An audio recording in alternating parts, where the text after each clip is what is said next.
ये मुसलमान जो एक भोला था मुसलमान था, जिसने कभी आज तक किसी चीज़ की मांग ही नहीं करी।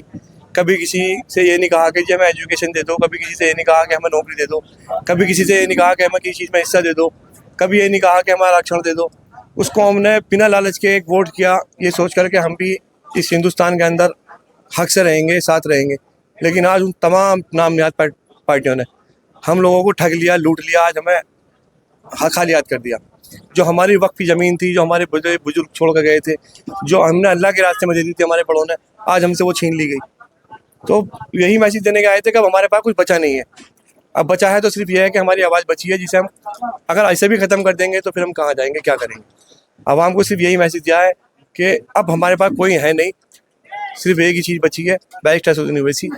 अब हमें उनकी आवाज़ को कैसे मजबूत करना है, उस अकेले आदमी को एक के साथ 2 और 2 से 22 कैसे करने हैं, उस पर हम मेहनत कर रहे हैं। आने वाले जिला पंचायत में हमें कैसे मेहनत करनी है, अपने लोगों को कैसे जिता के पहुँचाना है, इस आवाज़ को कैसे बुलंद करनी है, हमें कैसे एक होना है। जो हम बिखरे पड़े थे, अब इंशाल्लाह इस तस्बीह का हम तस्बीह बनने वाले हैं।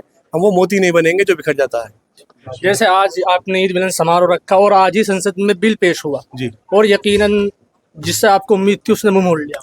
नहीं, मैंने बताया ना कि हम लोगों ने 75 साल से, जो मुसलमानों ने औरों पर भरोसा किया था, यही सोच के किया था कि हमें कुछ मिलेगा, हम सेफ हैं, हम सारी चीज़ें हैं, हम रह रहे हैं, हम बराबर। आज बाकी हमें 2 दर्जे का इन्होंने जो है नागरिक बना कर रख दिया, हमसे ये सब छीन लिया।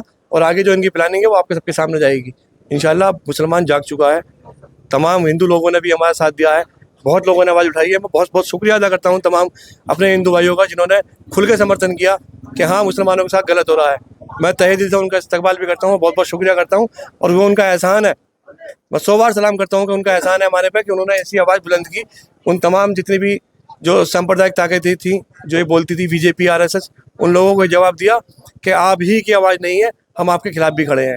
जो ये बीजेपी ढोंग करती है ना कि हम हिंदू सारे एक हैं, नहीं, हिंदू एक नहीं है, इनकी सिर्फ पार्टी एक है। बाकी तमाम हिंदू जितने भी इस हिंदुस्तान का है वो सारा हमारे साथ है। और आज वो हमारे साथ प्रोटेस्ट में भी देखना, बहुत जल्द हम प्रोटेस्ट करेंगे, उसमें हमारे साथ शामिल खड़े हुए दिखाई देंगे।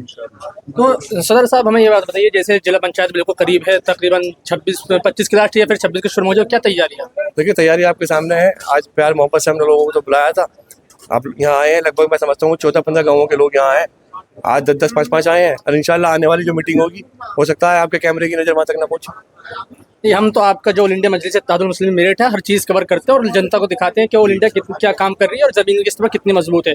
जैसे हम लल्लाने की बात करें तो यहाँ पे कई दावेदार हैं।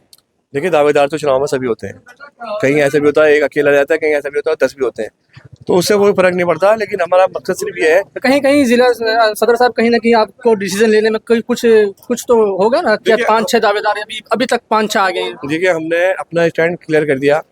पहले हमने ये कहा कि जो लोग हमारे साथ पार्टी के पहले जुड़े हुए हैं, काफ़ी मेहनत कर रहे हैं, दिन रात मेहनत कर रहे हैं, हमारी पहली प्रायोरिटी उन्हीं के लिए होगी। अगर वो लोग ये कहेंगे जी हम चुनाव नहीं लड़ेंगे, तब हम जो भी संगठन हमारा तय करेगा, जो मशवरा होगा, हम उसे चुनाव लड़ाएंगे, सबको फेवर में लेकर लड़ाएंगे, हम किसी को नाराज नहीं करेंगे, चाहे हमें किसी के पैर पकड़ने पड़े। तो आप कहीं ना कहीं इशारा कर रहे हैं जैसे कि जो मुबशिर चौधरी हैं, इनके खानदान से ही ये चाचा जात पहले चुनाव लड़ चुके हैं, आप इनकी तरफ इशारा कर रहे हैं? देखिए, नहीं, इशारा नहीं है, मैंने सिर्फ ये कहा कि हो सकता है कि अभी कुछ ऐसे लोग हैं जो आज यहाँ आए हो सकता है वो दावेदारी कर दें, उनसे भी पुराने लोग हैं, तो अभी किसी का कोई फाइनल नहीं है।